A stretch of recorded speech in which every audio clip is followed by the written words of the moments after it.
Hello, I'm Jane Urquhart. I'm a writer, and this is not my first time in Halifax. I am here to tell you that I was extremely lucky to A, graduate from university, given my social life at the time, and B, to actually get a job after I graduated from university, and that job was as assistant to the information officer of the Royal Canadian Navy.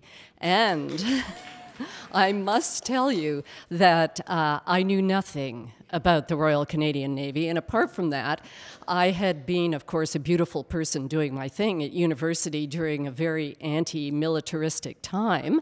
That should give you some idea how old I am. When I became the assistant to the information officer for the Royal Canadian Navy, it felt like such a terrible sellout for about 6 hours, after which I fell fully in love with the Navy, with the ships, with the submarines, and with my job.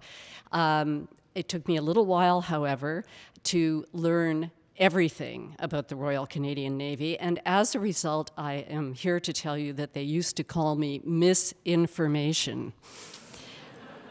But it was actually the perfect term for me because I think they anticipated in some way or another that I was going to go on to write fiction, which I did with great enthusiasm. But at the time, it was fascinating to learn so much from so many people in Halifax. And being here today and being at Pier 21, I have once again learned something I didn't know, and that is that in spite of the fact that we are here today celebrating 150 years, in fact, none of us would have been legally called Canadian citizens until 1946, a mere 3 years before I was born.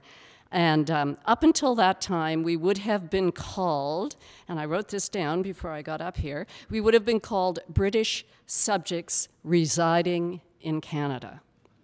So that would be equally true for my ancestors, about whom I'm going to speak today. And I feel that I'm in the perfect place to do so, since I am standing in Pier 21, a building dedicated to the memory of immigration and to the future of immigration and to the whole notion that I believe is absolutely essential for all of us to understand, and that is that unless we are First Nations individual like the Mi'kmaq, on whose traditional lands we now are holding this marvelous event, we are immigrants, and many of us, including my antecedents, are or were refugees.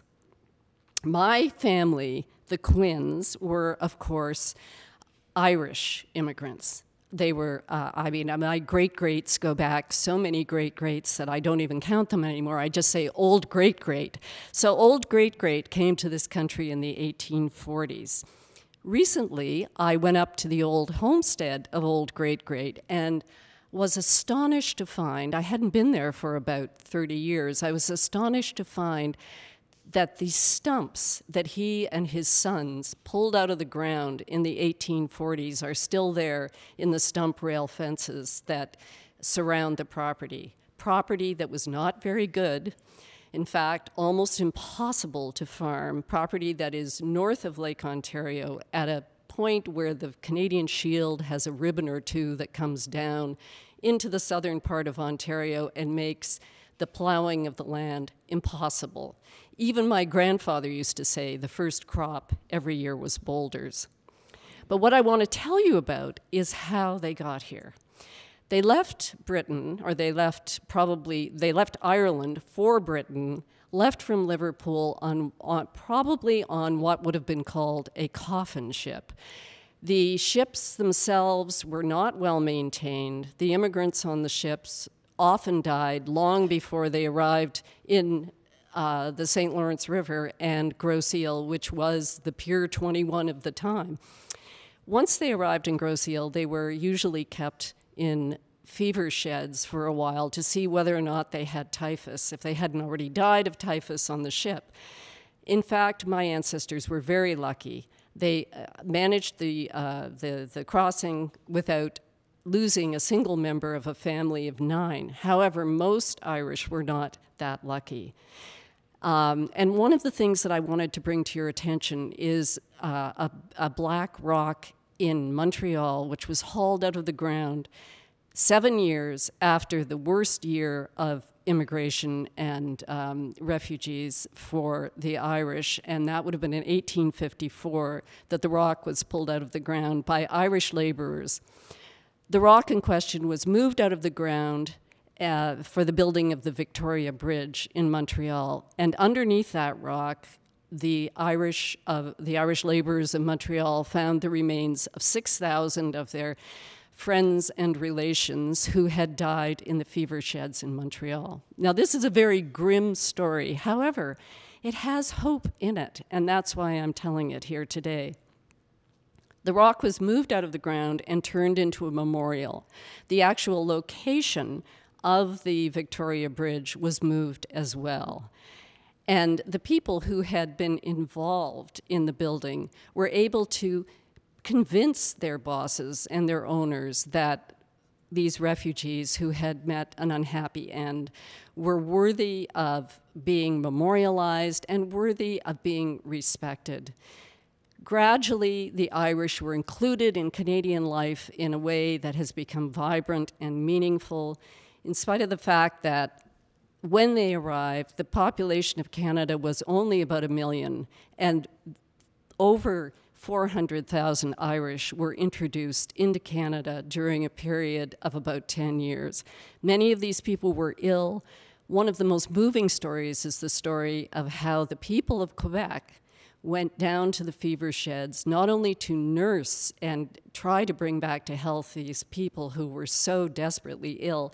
The mayor of Montreal himself went down to nurse the sick and actually died of typhus. Many nuns and priests also.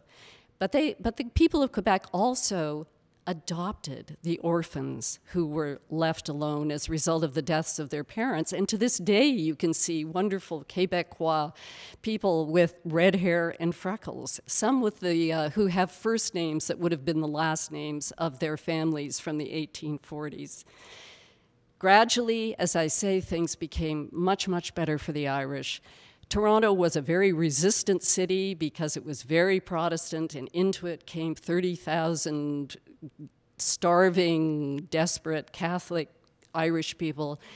But again, the people of Toronto came to understand them, came to include them in things, and now we have, as of 1910, for example, St. Michael's College, Catholic College at University of Toronto was incorporated into the larger University of Toronto. So I guess the thought I want to leave you with today is that we are all immigrants. Many of us are refugees, unless we are First Nations, and that means that we all have something in common, something to bring us together. It's difficult to come to a new land. It's difficult to adjust to whatever happens to be the moment that you enter. But as previous speakers have said, Canada is a wonderful country because it is constantly evolving, because it doesn't have a set notion of who we are. It doesn't have an identifiable identity. We can't just say Canada is and come up with a standard answer, and that is our strength. We will survive because we are so adaptable. Thank you very much for your attention.